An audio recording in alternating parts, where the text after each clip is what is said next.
In today's video, I'm going to teach you how to fix FlutterFlow login issues. If your FlutterFlow app is not logging users in correctly or your sign-in flow seems broken during preview or testing, there are a few key areas you should check. We'll walk through the most common causes and how to fix them in a clear, practical way. First, open FlutterFlow and go into the project where the login issue is happening. This gives you a starting point so you can compare your app setup with your authentication settings and page flow. Many login problems are not caused by the login form itself, but by a mismatch between FlutterFlow and Firebase.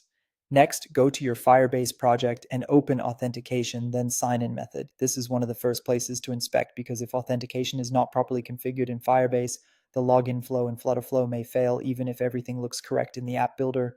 From there, scroll down to the authorized domains section. Make sure app.flutterflow.io is added, and also add your specific project URL.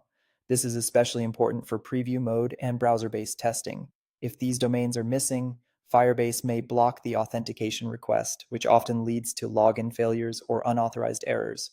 After that, return to your app settings in FlutterFlow and double-check your initial pages. This matters because even if login succeeds, users can still get routed to the wrong screen if your startup logic is not set correctly. Make sure the correct page loads depending on whether the user is authenticated or not.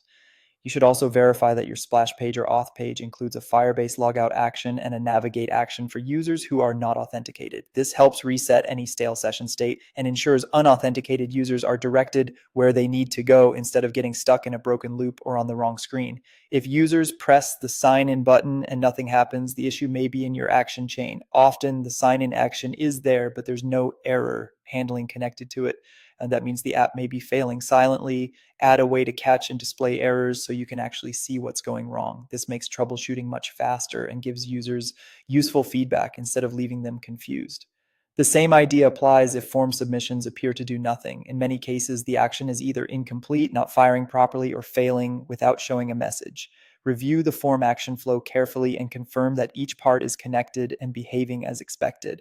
Finally, if you see unauthorized errors during preview or test mode, go back and recheck your authorized domains in Firebase. That is one of the most common causes. By reviewing these settings carefully, you can solve most FlutterFlow login issues quickly and make your authentication flow much more reliable.